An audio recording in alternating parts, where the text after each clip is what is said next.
क्या चुनाव में सिर्फ नेता ही बोलते हैं या गाने भी सरकार बनाने और बिगाड़ने की ताकत रखते हैं?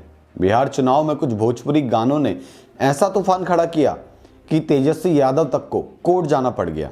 आज पूरी कहानी जानेंगे सिर्फ हमरा बिहार पर। नमस्कार, ये है हमरा बिहार और मैं हूं Sandeep Bisht.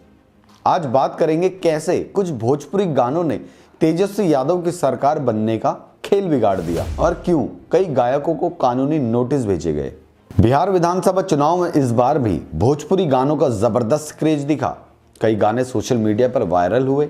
Reels, status, WhatsApp, हर जगह ये गाने गूंज रहे थे। इन्हीं गानों में तेजस्वी यादव और राजद का नाम सीधे तौर पर लिया गया, वो भी बिना अनुमति के। कुछ गाने के बोल इतने भड़काऊ और हिंसक बताए गए कि लोगों में बहस छिड़ गई। किसी ने इसे मनोरंजन कहा तो किसी ने माहौल बिगाड़ने वाला हथियार। इन गानों को लेकर बात सिर्फ सोशल मीडिया तक नहीं रुकी, चुनावी मोर्चों तक जा पहुंची। जी हाँ, प्रधानमंत्री नरेंद्र मोदी ने अपनी चुनावी सभाओं में इन गानों को मुद्दा बना दिया और कहा कि विरोधी दल किस तरह की भाषा और गाने इस्तेमाल कर रहे हैं।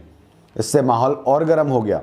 टीवी डिबेट से लेकर चौक चौराहों तक भोजपुरी गाना बनाम राजनीति चर्चा का नया विषय बन गया। जब नतीजे आए तो राजद को उम्मीद के मुताबिक सफलता नहीं मिली और इसे शर्मनाक हार तक कहा जाने लगा। तेजस्वी यादव ने माना कि इन भोजपुरी गानों ने उनकी छवि और पार्टी के प्रचार को नुकसान पहुंचाया। उनका आरोप है कि कई गायकों ने बिना इजाजत उनके और पार्टी के नाम का इस्तेमाल किया और ऐसे गाने फैलाए जिनसे कानून व्यवस्था बिगड़ने की तस्वीर पेश की गई। कई गानों में हिंसक और उकसाने वाले डायलॉग बताए गए, जैसी गोली बारूद वाली भाषा, जिससे डर और नफरत का माहौल बनता है। तेजस्वी यादव ने करीब दर्जन भर भोजपुरी और दूसरी भाषाओं के गायकों को कानूनी नोटिस भेज दिया है। नोटिस में पूछा गया है कि बिना अनुमति के उनके नाम और राजद के नाम का इस्तेमाल क्यों किया गया और किसके कहने पर ऐसे गाने बनाए और वायरल किए गए। जैसे ही नोटिस की खबर आई, सियासत और ज्यादा गर्म हो गई। जेडीयू और एनडीए खेमे से तंज कसा गया कि जब रैलियों में ऐसे ही गाने बज रहे थे तब कोई आपत्ति नहीं थी। अब हार के बाद बौखलाहट में कार्रवाई की जा रही है। राजद की तरफ से भी जवाब आया कि सिर्फ हमारे समर्थक ही नहीं, बीजेपी से जुड़े गायक भी ऐसे गाने गाते रहे हैं। उनका इस्तेमाल भी चुनावी भाषणों में हुआ है।